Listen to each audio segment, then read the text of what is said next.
Bonjour frères et sœurs. Dieu est bon? En tout le temps. En tout temps. Jésus revient bientôt. Maranatha, mes frères et sœurs. Maranatha. Jésus revient bientôt. Le message que j'ai pour vous, la foi de Jésus triomphe de tout. Il y a 5 semaines, j'ai fait une prédication ici, à l'Église. Puis j'ai parlé sur le livre de Jean, dans le chapitre 8. Puis ma femme m'a donné comme un commentaire, elle a dit c'est un bon message, mais, je ne fais rien, c'est un bon message, mais d'habitude tu parles, tu es plus enthousiaste de l'amour de Jésus. Tu nous as montré qu'est-ce qu'il ne fallait pas faire, mais tu n'as pas presque pas parlé de Jésus. Pas assez d'encouragement. Puis là, pourtant, moi, je suis un enfant d'encouragement. Je ne sais pas si vous me connaissez. C'est un gars qui encourage. Mais là, ça m'a fait une réflexion à penser là-dessus, sur le même sujet qu'il y a 5 semaines, d'emmener Jésus-Christ là-dedans. Puis je vais vous présenter ça. Dieu me l'a montré. Vous savez, cette semaine, dans les 5 dernières semaines, j'ai travaillé beaucoup. J'ai fait des changements sur ma terre. Je n'ai pas eu beaucoup de temps à réfléchir sur qu'est-ce que... Mais je pensais, quand je travaillais physiquement à mon travail, qu'est-ce que je devrais présenter. Puis Dieu m'a il m'a donné des explications, puis même hier, avant-hier, puis hier, que c'était là que je vais vous parler. Puis pourtant, Dieu travaille dans les cœurs, hein? Il prépare les terrains pour que ça soit productif pour lui. Vous vous souvenez? Jean 8, verset 21. Le verset que j'ai dit, Jésus leur dit encore, « Je m'en vais et vous me chercherez et vous mourrez dans votre péché. Vous ne pouvez venir où je vais. » Mourir dans votre péché, dans notre péché. Mourir dans notre péché. Il n'y a rien de positif là-dedans. Ce n'est pas encourageant. Pourtant, c'est Jésus qui parle de ça. Le verset suivant, il nous dit, dans 2 Corinthiens 10, 4 et 5. « En effet, les armes avec lesquelles nous combattons ne sont pas humaines, mais elles sont puissantes, grâce à Dieu.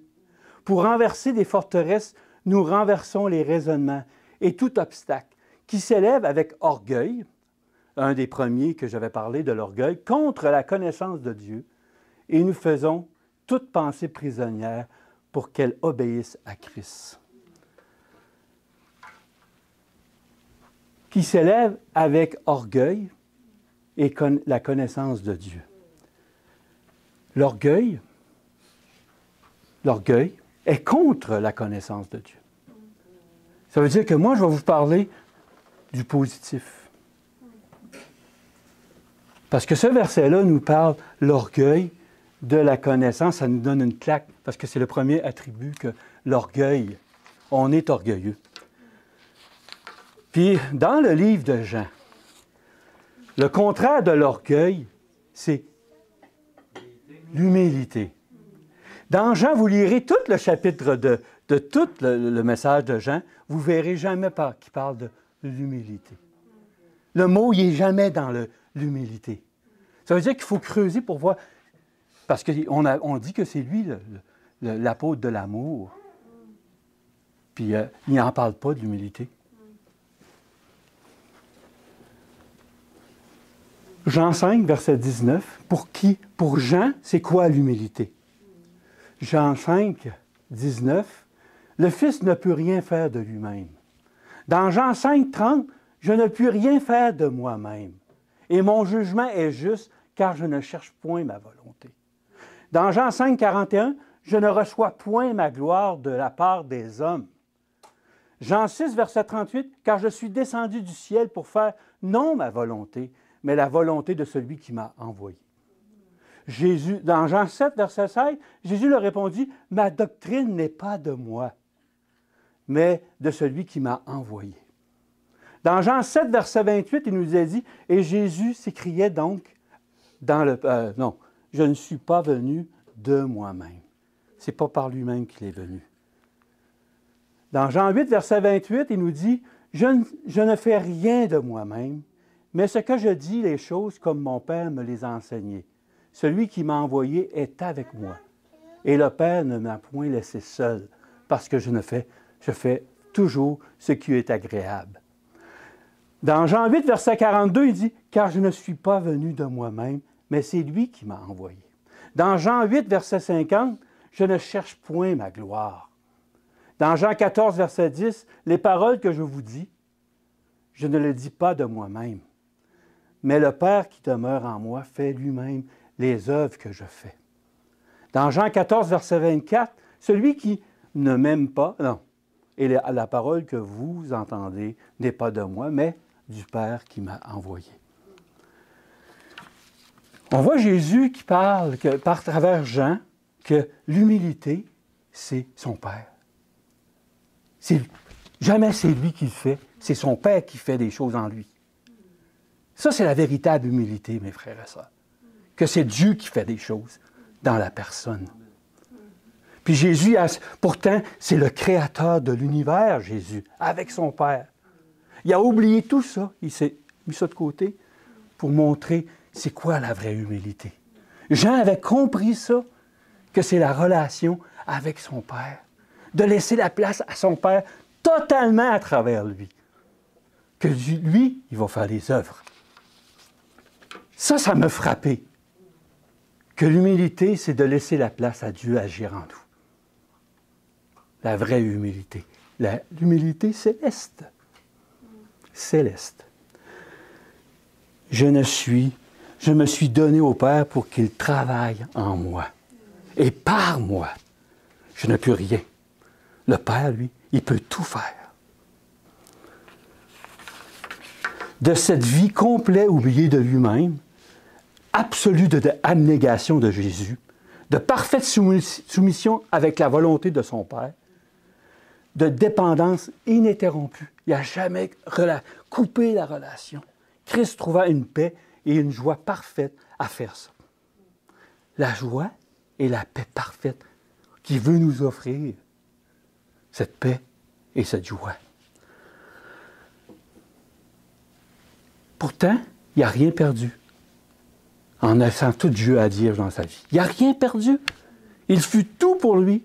Puis le Père l'éleva à la droite dans sa gloire. Parce que Jésus-Christ s'était ainsi humilié devant Dieu et que Dieu était toujours devant ses yeux. Il lui fut facile de s'humilier devant les hommes et d'être le serviteur pour tous. Son humilité était simplement l'abandon de lui-même à Dieu pour permettre à son Père d'agir en lui et d'être agréable pour Dieu, son Père. Sans s'inquiéter de ce qu'il dirait aux hommes, il n'avait pas peur. Il l'entourait ou qu'il ferait. Il était toujours connecté avec son Père. Si vous êtes connecté avec votre Père, le Père dans le ciel, qui peut contre vous quelque chose? Il sait tout. Il dirige tout. C'est dans cet état d'esprit, dans cette disposition que la rédemption du Christ exerce sur la vertu et est efficace dans la vie de nos chrétiens. C'est pour nous amener à ces mêmes sentiments, la relation qu'avait le Père, le Fils avec son Père. Il veut que ce sentiment-là soit en nous, ça. Il veut que ce soit ça qui se passe, ce miracle en nous. Pas l'orgueil de dire que tu es orgueilleux. Non, de rechercher la présence du Père dans ta vie, de laisser la place à ton Père, à notre Père. Cela est vrai, le renoncement à nous-mêmes, mes frères et sœurs, auquel notre Sauveur nous appelle, l'aveu que notre moi n'est bon qu'à mourir. Notre moi. Il faut qu'il meure, ça, pour qu'il puisse avoir une germance, qu'il soit genre la petite graine. Il faut qu'elle meure pour qu'elle puisse pousser, pour qu'elle puisse nourrir les autres, être au service des autres. Parce que si on ne meurt pas, on ne peut pas être au service des autres. Impossible. Impossible. Il faut mourir à nous-mêmes. Puis c'est ça que Jésus a fait. Il est mort à lui-même. Pour nous. Pour son Père. qu'est-ce qui me frappe, c'est n'être rien par-dessus tout et avant toute chose, n'être rien et ne rien faire de nous-mêmes, afin que puisse Dieu faire quelque chose de nous. Rien faire, n'être rien puis ne rien faire, c'est parce que Dieu peut faire de nous un tout, une création nouvelle. Voilà la racine, la nature du vrai, de la vraie humilité, mourir à soi-même. Si notre humilité est si superficielle, oui, des fois j'ai un commentaire de ma femme qui me dit des choses, mais je me boque. Je répondrais des fois à ma femme. Puis souvent, je dis des fois souvent, avec les gens qu'on côtoie le plus possible, c'est les autres qu'on les réprimande le plus. Parce que les gens du dehors, on ne fera pas ça. On va essayer d'être poli, puis le kit. On va se tourner la langue 7 fois avant de parler. On va demander au Seigneur de nous donner le moment pour parler. Pourquoi qu'on ne demande pas au Seigneur de demander à notre conjointe le moment? C'est ça, notre humilité est superficielle, mes frères et sœurs. Et si faible, notre humilité. C'est parce que cette vérité n'est ni comprise, ni aimée. Quelqu'un qui vous réprimande, qui vous dit quelque chose de la façon, c'est la meilleure façon pour réussir. Parce que peut-être que Dieu a donné une lumière à cette personne-là, puis toi, tu es trop concentré dans tes affaires. Il nous enseignera, le Seigneur, où la vraie humilité prend sa source et trouve sa force. C'est le Père, la relation avec son Père. C'est ça la véritable humilité. Dans la connaissance. Et c'est Dieu qui accomplit tout en tous. Et que notre devoir est de nous abandonner à lui avec un renoncement absolu qui peut faire ça dans notre cœur. Si Jésus a réussi, ça veut dire que nous pouvons réussir. Parce que c'est Jésus qui le fait en nous. C'est pour ça qu'on voit dans Philippiens 2, versets 7 et 8, il nous dit « Mais il s'est dépouillé lui-même en prenant une condition de serviteur, en devenant semblable aux êtres humains. Reconnu comme un simple homme, il s'est humilié lui-même. Il s'est humilié lui-même en faisant preuve d'obéissance jusqu'à la mort, même de la mort sur la croix. » Vous savez, Jésus sur la terre, il était totalement en relation avec son Père. Totalement.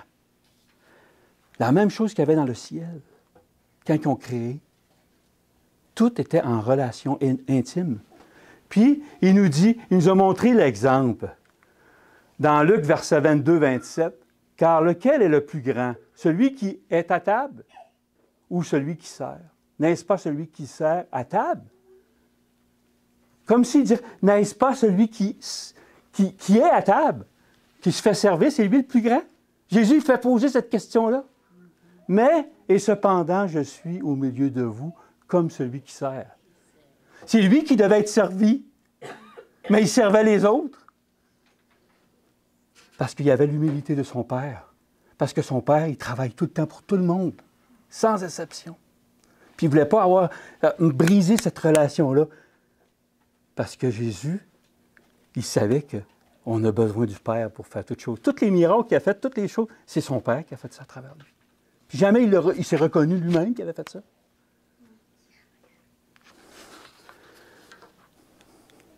Puis là, après ça, il nous donne le conseil, parce que j'ai viré ça à l'envers. Là, je parle de Jésus, avant, de Jésus qui faisait l'humilité. Puis là, il nous dit à nous autres, dans Philippiens 2, versets 3 et 6. Ne faites rien par l'esprit de rivalité ou par désir d'une gloire sans valeur, mais avec l'humilité, considérez les autres comme supérieurs à vous-même. Ma femme est supérieure à moi-même. Son conseil est plus grand que le mien. J'ai beaucoup à apprendre.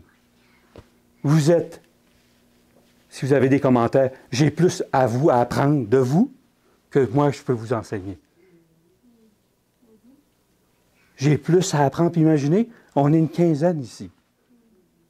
15 réflexions qui me donnent à grandir contre une que moi, je vais parler. Hey, aidons-nous, nos frères et sœurs. C'est ça la vraie humilité. De s'oublier soi-même pour les autres. Que chacun de vous, au lieu de regarder à ses propres intérêts, regarde aussi ceux des autres. Que votre attitude soit identique à celle de Jésus-Christ. Identique. Ou pareil, semblable à Jésus-Christ.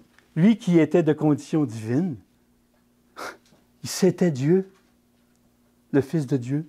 Il n'a pas regardé son égalité avec Dieu comme un butin à préserver. Wow! Quelle humilité! S'oublier soi-même, même dans l'œuvre de la création, s'oublier lui-même pour que son Père soit élevé. Deuxième, complètement, que j'avais dit, l'orgueil. J'avais parlé beaucoup d'orgueil. Là, j'ai parlé plus d'humilité. Deuxième point, dans l'étude qu'on avait eue de 5 semaines, Jean 8, verset. Et il leur dit, vous êtes d'en haut. Moi, je suis... moi, vous êtes d'en bas. Moi, je suis d'en haut. Merci de me reprendre. Merci beaucoup. Vous êtes de ce monde. Moi, je ne suis pas de ce monde. Le monde. Le monde. Tous les attraits du monde. J'en ai parlé de la dernière fois du monde. Mais je vais vous parler d'attraits de Dieu, du Père. Jean 16, verset 33. Je vous ai dit ces choses afin que vous ayez la paix en moi. Vous aurez des afflictions dans le monde, mais prenez courage, j'ai vaincu le monde. Qui a vaincu le monde? Jésus. Il dit ça, c'est lui. Puis tantôt, j'ai dit que tout était son Père qui faisait ça dans sa vie. Ça veut dire qui a vaincu le monde? Le Père de Jésus. L'Esprit de son Père à travers Jésus. Il a vaincu le monde. Le Père a vaincu le monde. Vaincu le monde. Le monde, vous, petits-enfants, vous êtes de Dieu et vous les avez vaincus. On les a vaincus par Jésus, par le Père. Par Jésus, parce que celui qui est en vous est plus grand que celui qui est dans le monde. Il est plus fort. Le Père est dans vous avec Jésus en vous. Eux, ils sont du monde. C'est pourquoi ils parlent suivant le monde et le monde les écoute. Nous, nous sommes de Dieu. Alléluia! Celui qui connaît Dieu nous écoute. Quand vous parlez avec du monde qui sont intéressés à entendre la parole de Dieu, parce que Dieu a travaillé dans leur cœur. Si ça ne marche pas, là, retirez-vous donc de là. Parce que vous ne faites pas honneur à Dieu. Parce que Dieu n'a pas travaillé il a voulu travailler dans son cœur, mais il a refusé. Allez pas au-devant que Dieu, lui, fait qu'est-ce qu'il fait, il sait. Mais nous, on est là, qu'on botte, puis on dit, ça ne marche pas. Celui qui n'est point de Dieu et ne nous écoute point. C'est bien écrit, là. À cela, nous connaissons l'esprit de vérité et l'esprit d'erreur. On voit la différence. Dieu est grand. Dieu est bon. Amen. On voit la différence. Dieu est grand, il travaille dans les cœurs, il sait que ce soit facile. Parce que quand la terre, quand on plante, j'ai jamais mis quelque chose dans la terre qui n'a pas été travaillé. La terre est toute travaillée. Puis là, on met la semence, puis elle apporte des fruits. Dieu prépare les cœurs des personnes. Alléluia. Dieu est bon. Ça, c'est le monde comparé à Dieu. Le monde. N'aimez point le monde, ni les choses qui sont dans le monde. Si quelqu'un aime le monde, l'amour du Père n'est point en lui. Ça fait une claque. Tout ce qu'il y a autour de nous, là, les choses, c'est pas de Dieu, ça. Mais quand un cœur il est à l'écoute d'entendre la parole de Dieu, c'est de Dieu, ça. C'est de Dieu. Car tout ce qui est dans le monde, la convoitise de la chair, Dieu n'est pas de même. La convoitise des yeux n'est pas de même. Puis, et l'orgueil de la vie ne vient point de Dieu, mais du monde. Et le monde passe, et sa convoitise, mais celui qui fait la volonté de Dieu demeure éternellement. Dieu est fort. Dieu est grand. Quand vous êtes avec lui, vous êtes tout puissant. Vous êtes tout puissant parce que vous le laissez agir en vous.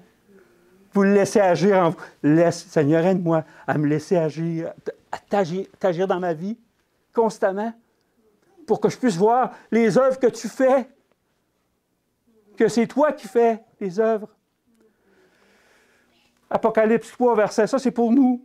Celui qui vaincra sera vêtu de vêtements blancs et je n'effacerai point son nom du livre de vie.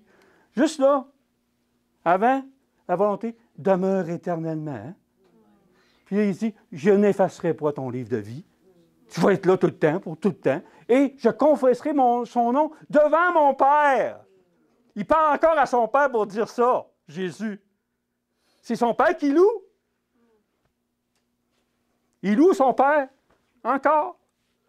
Et devant ses anges. Celui qui vaincra, je le ferai asseoir avec moi sur mon trône. Comme moi, j'ai vaincu. Jésus, le Père a vaincu. Et je suis assis avec mon Père sur son trône. C'est la victoire totale, mes frères et sœurs. Quand on a Dieu, on a la victoire totale. Quand on a le monde, c'est éphémère. C'est éphémère. Quand on a Dieu, c'est éternel. C'est éternel, la décision que vous avez prise. Éternel. Ça devrait tout nous... Hey, on est avec lui tout le temps. Wow! Dieu est grand. Dieu est bon. Quel amour qu'on a. Quel Dieu qu'on a. Hey. Puis après ça, il nous dit, ils l'ont vaincu. C'est du passé.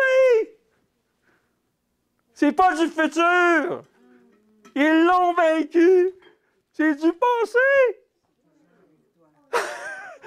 Par le sang de Jésus, le sacrifice que Dieu a donné, le Père, pour Jésus, puis Jésus s'est donné totalement.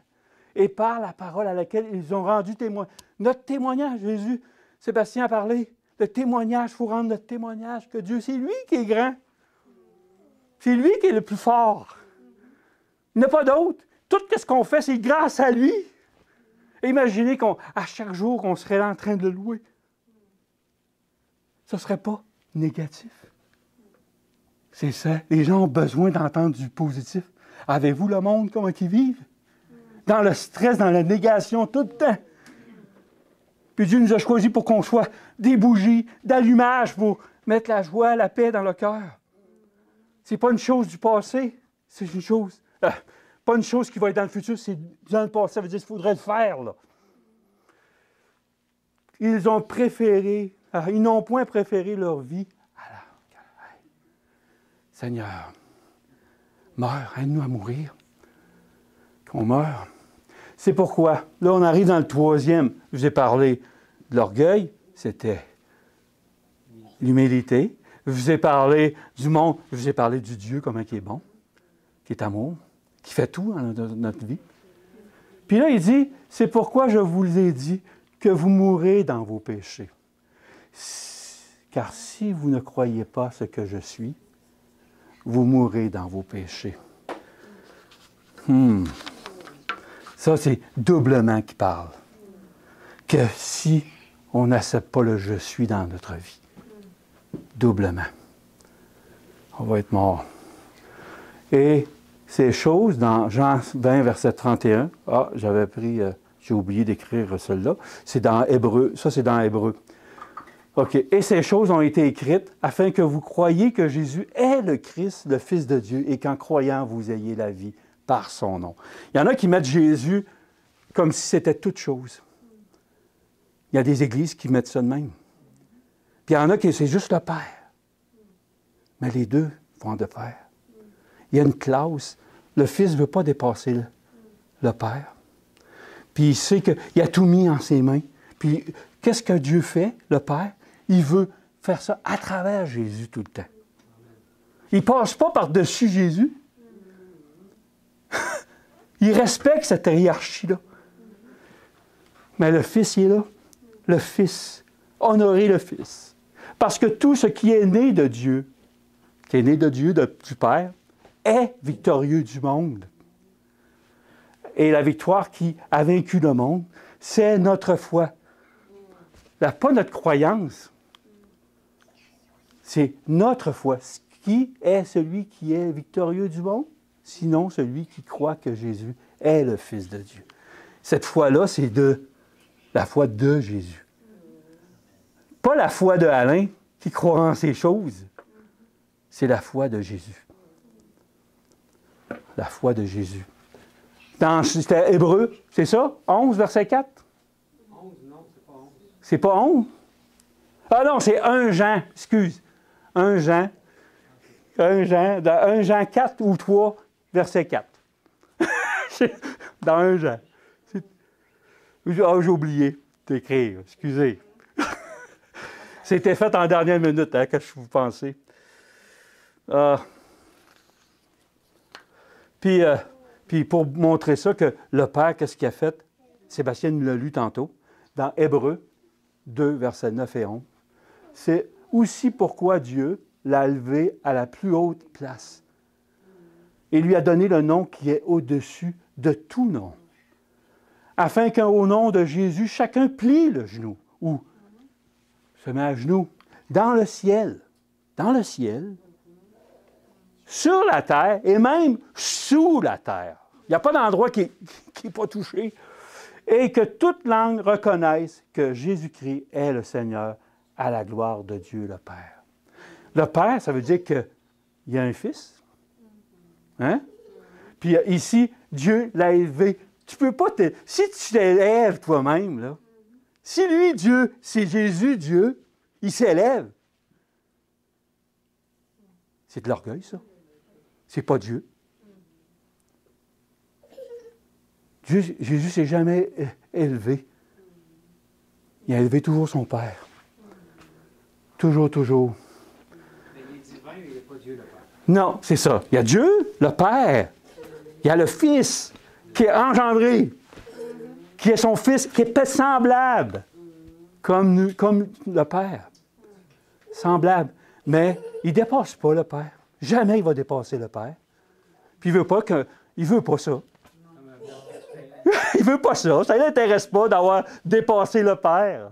Il sait sa place qui est, puis il admet, puis il accepte ça. Psaume 37. Confie-toi en l'Éternel et fais le bien. Aie le pays pour demeure et que la fidélité soit ta nourriture. Fais de l'Éternel tes délices. Il te donnera ce que ton cœur désire.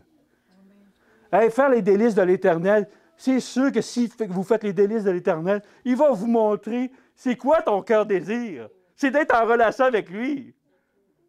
C'est d'être communié avec lui. C'est ça que tu désires. Parce que tu sais que c'est la meilleure place que c'est avec lui. Il n'y en a pas d'autre. Recommande ton sort à l'Éternel. Mets ta confiance en lui et il agira. Il fera paraître ta justice comme la lumière.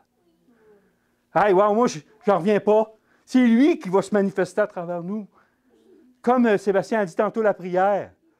Il dit, Alain, qu'on soit, oui, les traits de caractère d'Alain, puis le quitte, mais c'est Dieu qui va ressortir de lui. Il va être une lumière. Et ton droit comme le soleil en plein midi. En midi, ça éclaire, hein? Hey! Dieu veut qu'on soit des lumières. Puis c'est lui qui va faire ça. Puis dans le psaume, ici, confie-toi, dans ça, mieux vaut chercher le refuge en l'Éternel que de mettre votre confiance dans l'homme. Mieux vaut chercher un refuge en l'Éternel que de mettre votre confiance dans les grands. À celui qui est ferme dans ses intentions, tu assures une paix profonde parce qu'il se confie en toi. Placez votre confiance en l'Éternel pour toujours. Car l'Éternel, oui, l'Éternel est le rocher perpétuel, le rocher inébranlable, Jésus. Il nous parle ici de l'Éternel, puis il nous parle de le rocher. Le rocher. Jésus se représente par des choses sur la terre pour qu'on puisse comprendre. Mais Dieu se représente toujours par un être. Jamais par une chose.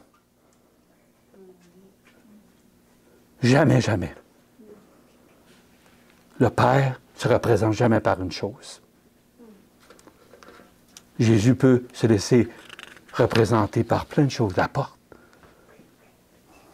Toutes sortes de choses. La roche. La lumière.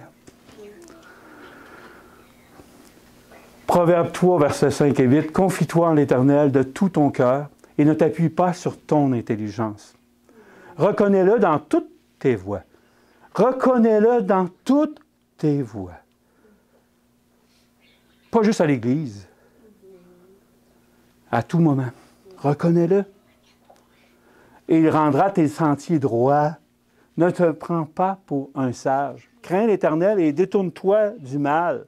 Cela apportera la guérison à ton corps et un rafraîchissement à tes os. J'étais super fatigué. J'avais presque pas dormi dans toute la semaine, la dernière semaine. Presque pas, puis je travaillais 8 heures, plus le jardin, travailler physiquement, tout le kit. Mais Dieu m'a donné que quand j'ai passé du temps avec lui, mes yeux ont ouverts. Que t'es grand, que t'es bon.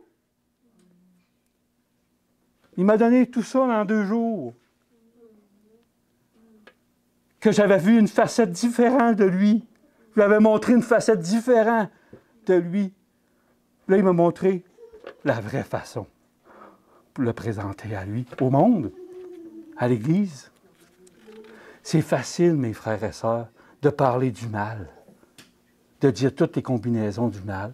J'ai appris dans le métier, quand j'étais représentant, que quand tu disais quelque chose de mal, il fallait tantôt de 2 choses, au moins de bien. Quand tu parlais des choses de la situation, 2 choses de bien, il faut que tu ressortes. Ça veut dire qu'à chaque fois que je parle du mal à quelqu'un, il faudrait que je sorte 2 choses et plus de bien pour l'encourager. Bien plus. Bien, comme Sébastien, je trouve ça bon, l'histoire. Vérité, bonté et utile. C'est bon?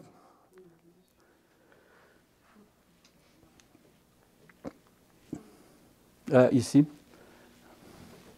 J'ai-tu rendu ça? On parle. OK, ça c'est beau. Ne sais-tu pas?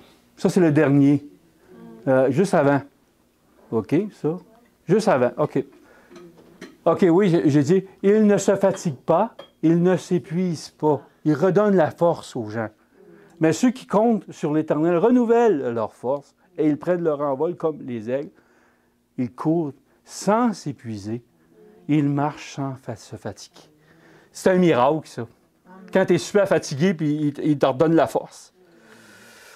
Dieu est bon. Dans le dernier, c'était boquer. D'être dur, de rester sur... Parce que Dieu nous appelle au peuple au cou raide. Il nous dit quelque chose pour nous changer. On fait l'affront. On se boque. Les pharisiens faisaient ça. Au lieu de dire, Seigneur, pardonne-moi. Montre-moi à voir qu'est-ce que tu vois de l'autre sur moi. C'est ça qu'on devrait faire. Quand ma femme me dit quelque chose, il faudrait que je sois tout de suite à être à l'écoute, ouvrir encore plus les oreilles, puis d'arrêter de dire n'importe quoi, que j'ai raison ou quoi que ce soit. Moi, je vis ça régulièrement avec ma femme. Je l'aime, ma femme.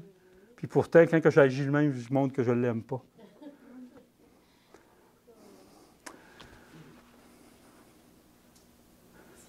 Il lui disait donc, toi, qui es-tu? Connaissais pas Dieu. Et Jésus leur dit, ce que je vous dis dès le commencement. J'ai beaucoup de choses à dire de vous et à condamner en vous. Mais celui qui m'a envoyé est véritable. Et les choses que j'ai entendues de lui, je les dis dans le monde. Ils ne comprirent point qu'il leur parlait du Père. Moi, c'est ça qui m'a frappé, c'est qu'à chaque fois que quelqu'un te dit quelque chose, Dieu se sert de cette personne-là. C'est le Père qui parle à travers cette personne-là. Si tu veux t'améliorer, Dieu se sert de l'autre personne. Le Père, il travaille constamment. Le vrai secret de Dieu, c'est la relation. La vraie humilité, c'est la relation avec le Père et le Fils. Si vous avez le Père et le Fils comme relation, vous allez reconnaître quand on parle du Père. vous allez voir que c'est le Père qui parle à travers. Puis vous allez comprendre que Dieu veut vous faire grandir. C'est ça le vrai secret de Dieu, du Père. L'humilité céleste, la relation du Père et du Fils. En effet, le cœur de ce peuple est devenu insensible. C'est dans Actes 27 et 28. Ils se sont bouchés les oreilles. Ils ont fermé leurs yeux de peur que leurs yeux ne voient, que leurs oreilles n'entendent, que leur cœur ne comprenne, de peur qu'ils ne se convertissent et que je ne les guérisse. Sachez donc que le salut de Dieu a été envoyé aux non-juifs. Et eux, ils l'écoutèrent. Êtes-vous un non-juif? Vous allez l'entendre, la parole de Dieu. Parce qu'un juif, il vit avec ses traditions. Ses traditions sont plus importantes. L'Église adventiste, il y en a qui sont plus importants que l'Église. L'Église n'est rien, mes frères et sœurs. N'est rien. C'est la relation entre le Père et le Fils. C'est ça qui est la vraie racine de l'amour. Par-dessus tout, chaque enfant de Dieu doit être un témoin, montrant que nous ne sommes pas des vases remplis ou à moitié pleins ou à moitié vides, mais complètement vides. Des canaux à travers lesquels Dieu, vivant, peut manifester sa richesse de sa gloire, sa sagesse, sa puissance et sa bonté. Dieu se sert de nous. 1 Jean 10, versets 27 à 31, « Mes brebis entendent ma voix, et je les connais, et elles me suivent. Je leur donne la vie éternelle. Elles ne périront jamais, et nul ne les ravira de ma main. Mon Père, là il parle, il dit lui, mon Père qui me les a donnés est plus grand que tous. Et personne ne peut les ravir de la main de mon Père. C'est lui qui tient. Moi et le Père, nous sommes un. » Alors les Juifs prirent de nouveau des pierres pour le lapider. Aïe aïe! De connaître que c'est la relation du Père et du Fils qui est intime, que sans les deux, ils travaillent constamment dans notre vie.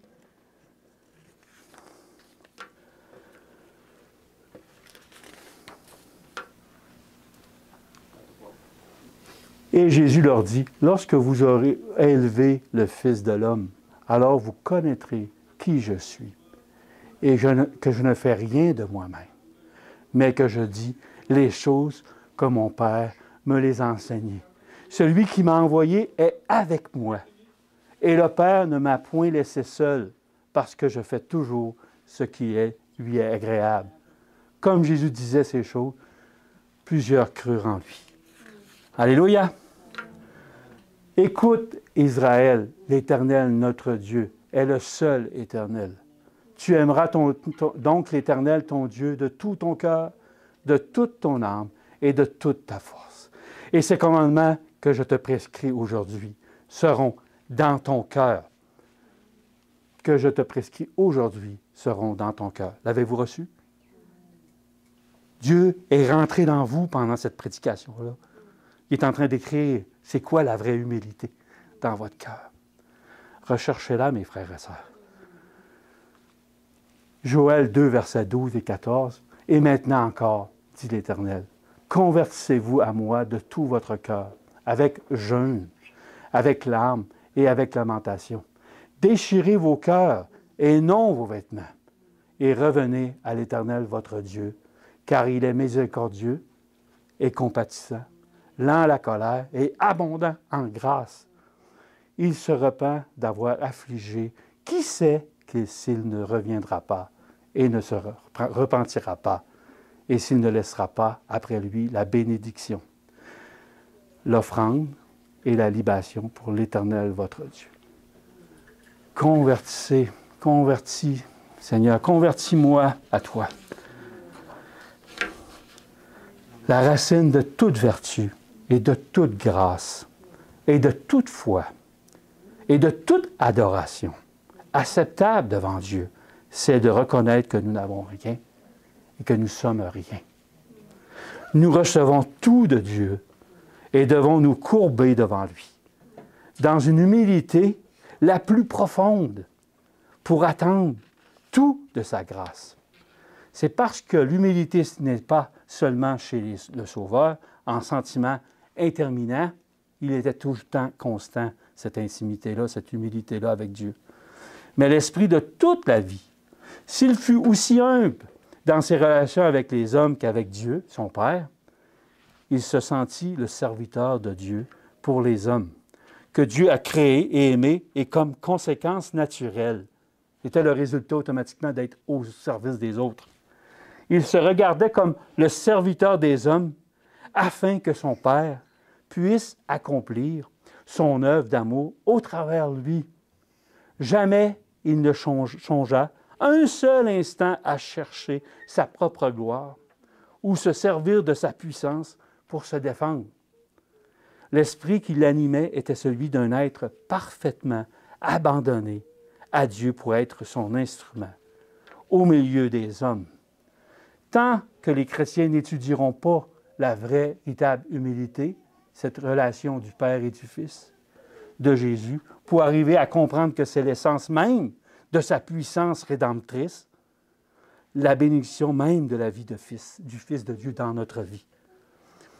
L'unique source de sa vraie relation avec le Père est par conséquent ce que Jésus doit nous communiquer si nous voulons participer un jour à sa gloire, cette vraie humilité que lui avait. Il nous faut renoncer à nous-mêmes, mes frères et sœurs, à notre religion, à notre assemblée, et le monde, tout ce qui nous entoure, notre famille, tout sacrifier pour posséder cette humilité céleste, qui est la marque première et essentielle en Jésus-Christ, en nous. C'est la marque que nous avons Jésus en nous. Frères et sœurs, êtes-vous revêtus de l'humilité céleste? Si vous ne l'avez pas, moi je ne l'ai pas, Seigneur, on va se mettre à genoux, on va nous demander de la recevoir. Puis de demander à chaque jour d'avoir cette humilité céleste. Puis demander par le Père, par Jésus. Puis vous demandez que le Père fasse ça dans votre vie. Puis à partir de maintenant, commençons à louer l'Éternel quand vous avez la chance, pas la chance, quand vous avez l'opportunité que Dieu nous donne d'être avec des gens, puis vous dites une chose mauvaise sur quelqu'un, essayez de trouver deux choses bonnes, d'encourageant pour cette personne-là, parce que vous êtes le représentant du Père sur la terre. Vous êtes le représentant du Père sur la terre. Alléluia. Que Dieu vous bénisse. On va se mettre à genoux.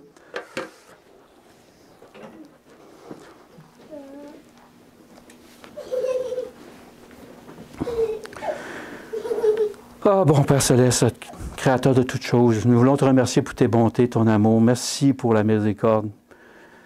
Merci pour ton caractère, lent à la colère, riche en bonté et en bénédiction. Seigneur, quand tu travailles dans le cœur d'une personne, elle devient transformée à ton image. Parce que tu travailles avec ton Fils à travers nous. Quel privilège que nous avons de nous laisser transformer par toi. Aide-nous à reconnaître que quand on n'est pas de toi, qu'on n'est pas avec toi, Seigneur, que tu puisses nous envoyer un choc électrique pour qu'on puisse réagir, de demander ton assistance, Seigneur. Pour qu'on puisse devenir des enfants qui ont vraiment l'humilité. Que c'est toi qui agis en nous. C'est toi qui fais toutes choses. Et de le reconnaître à chaque instant. Aide-nous à l'accepter, cette chose-là. Aide-nous à que ce soit notre privilège de sonder les Écritures, puis rechercher cette humilité céleste, la relation d'un Père avec son Fils, vis-à-vis le Fils vers son Père. Et que ce soit l'objet de nos études quotidiennes, pour que cet amour soit en nous.